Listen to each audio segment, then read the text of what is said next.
And thank you for reminding me of the theme that I picked, Traveling Light. Next, I picked her up at the Amtrak station. How many of you have ever ridden a train to Austin from far away on a sleeper car? I know, I keep telling this to everybody I introduce her to. Nancy Koerbel is here from Pittsburgh, and she is the curator of the Why There Are Words in Pittsburgh. So please welcome her to Austin.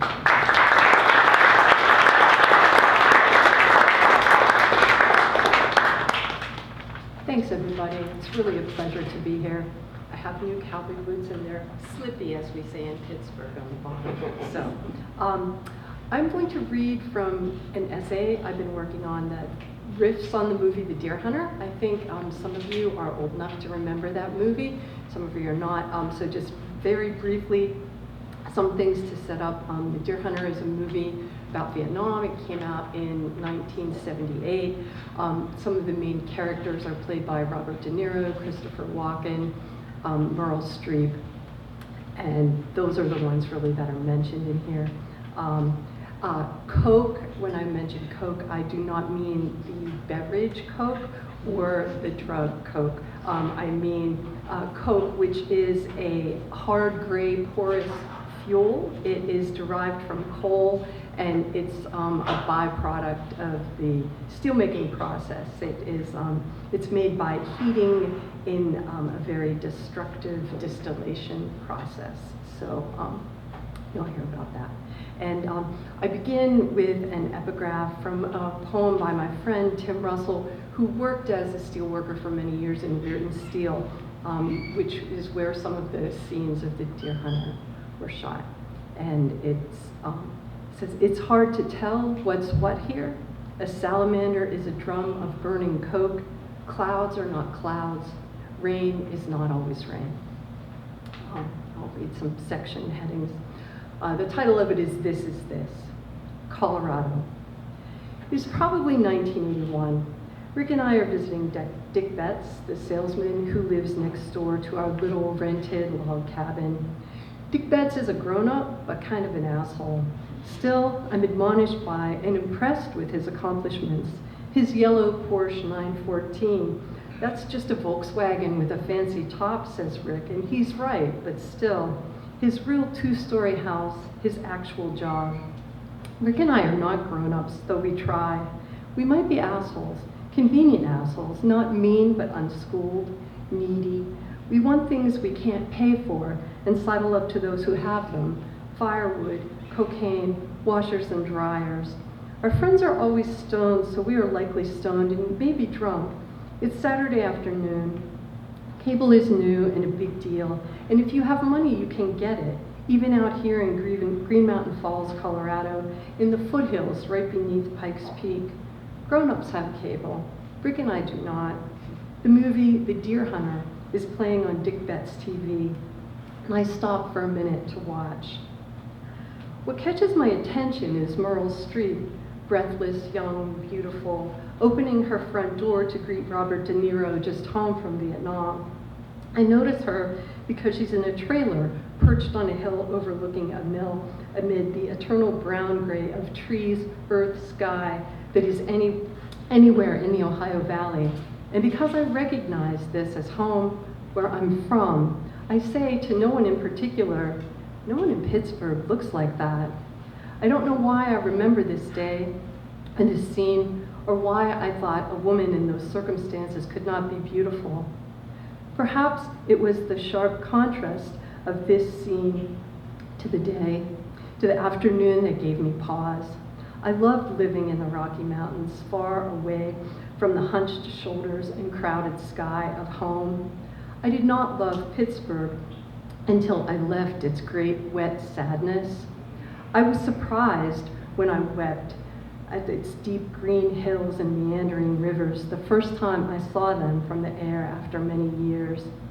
I did not think one could miss a place she tried so hard to get away from. Set in Clairton, Pennsylvania, The Deer Hunter, which opened in December 1978, tells the story of three friends, all steelworkers, who go off to fight in Vietnam together. The tagline put out by the studios is that it's a story of friendship and courage.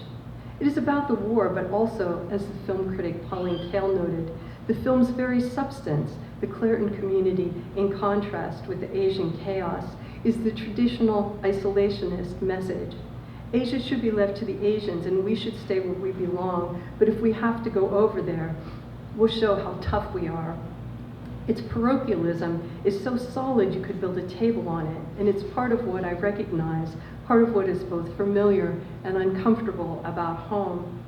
Some things never change, I guess.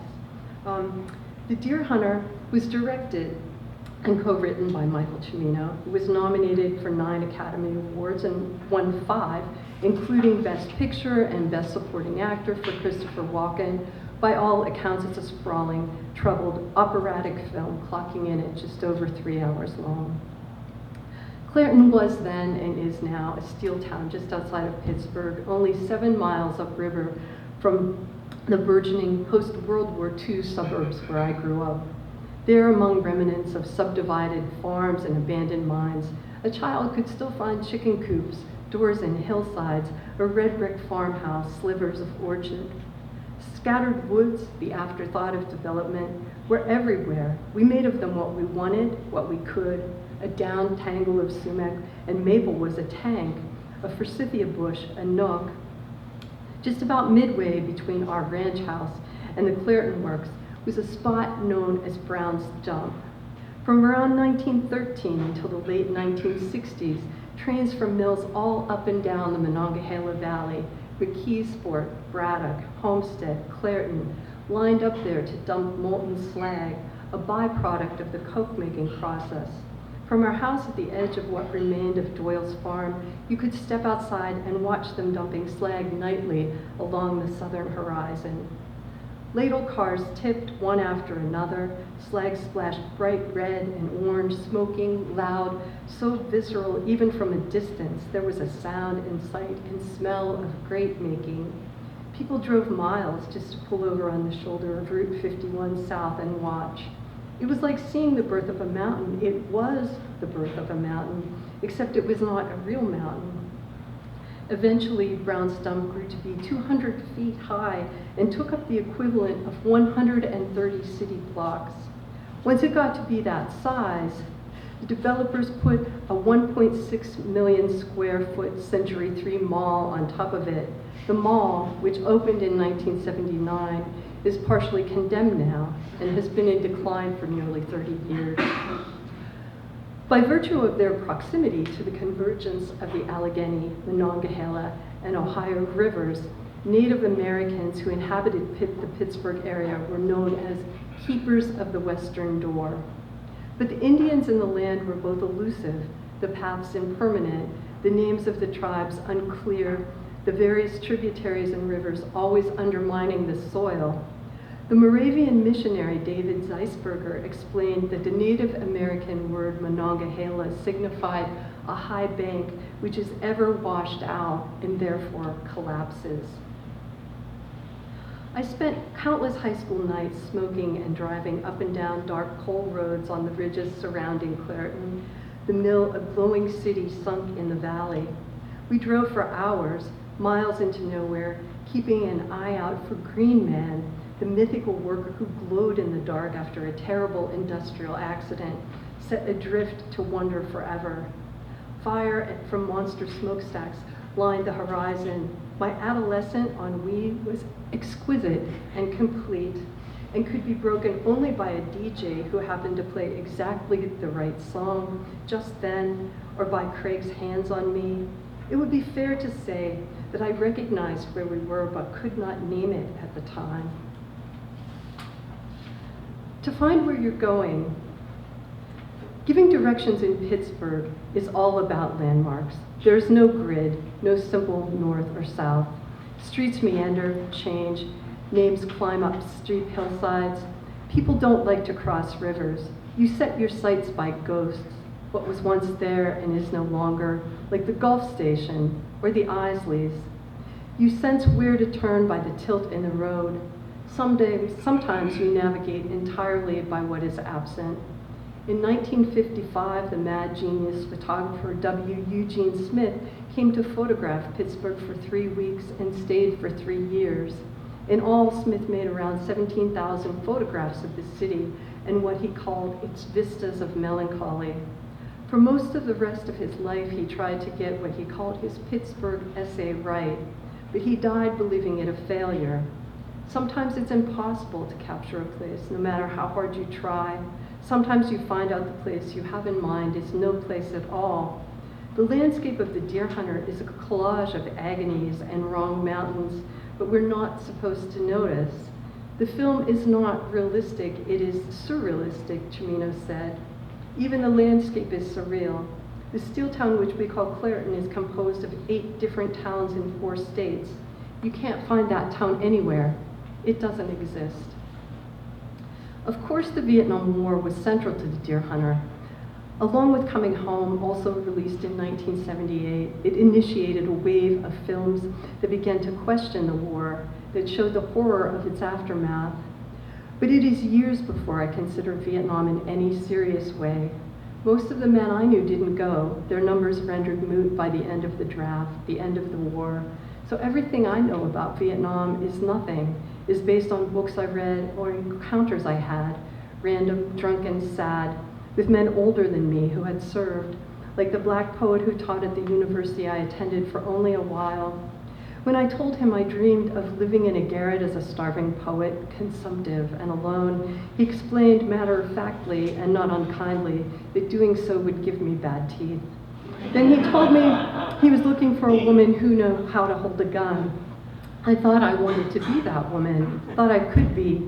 Sometimes I still do. Sometimes I think if the world turns worse, I might have to be. I never finished watching The Deer Hunter that day at Dick Bett's house, but years later I am at home in Pittsburgh and walk past my husband who is watching it on TV. This time it's the morning after the big wedding scene. The men have gone hunting. They haul ass out from under a dripping railroad bridge straight into an idyllic mountain dawn breaking over an alpine lake. When they stop, they're on a granite road with a steaming glacier in the background. Those are the wrong mountains, I tell my husband, who has apparently never noticed, though he's seen the movie before. It doesn't matter, he tries to convince me, because it is not a movie about mountains. You can tunnel through mountains, cut their faces, dynamite them. You can take them all the way down. At the beginning of his book, Dispatches, the reporter Michael Hare, staring at an ancient map of Vietnam on his wall in Saigon, wondered whether dead ground can come back and haunt you the way dead people do. There were 2 daily newspapers in Pittsburgh when The Deer Hunter opened, the Morning Post-Gazette and the Evening Pittsburgh Press. George Anderson of the Post-Gazette is one of the few critics who acknowledge that the mountains are wrong. The mountain range where the men hunt is quite obviously the Rockies rather than the older Appalachians, he wrote. Cimino wanted to place his men in an environment that is the ultimate American mountain range. We should have shot the mountains of Pennsylvania, cinematographer Vilmo Sigmund says on the bonus track of the Deer Hunter CD. But we were shooting in the summertime and Cimino wanted that cold autumn feeling of hunting season. He wanted snow. Rick and I were in Colorado because we ran out of money there, so we stayed. It was beautiful in the young mountains and sunny, and we found jobs, lived first in the small downstairs of a house on Narrows Lane, a dirt street tucked right behind the Garden of the Gods. Pikes Peak loomed and glistened. Everything was sunny and clear. One of our neighbors on Narrows Lane, a dusty dead end on the outskirts of a tourist town, was a man with a black lab, Jay, who had a crippled leg from when he jumped out the back of the man's moving pickup truck. Jay was well known in town. He could go into every bar. He behaved perfectly. One day I stood in our doorway and wept uncontrollably while the man beat him for some minor infraction, assuring me that it was necessary because Jay knew how to take a beating, and he could never waver in his behavior. Beating him was the only punishment he would understand. That man had been to Vietnam too. He had to know he could trust Jay in every circumstance. Some of us wanted to get out, the poet James Wright wrote of his childhood friends from Martins Ferry, Ohio. another Ohio Valley mill town. And some of us wanted to get out and didn't. Thanks a lot.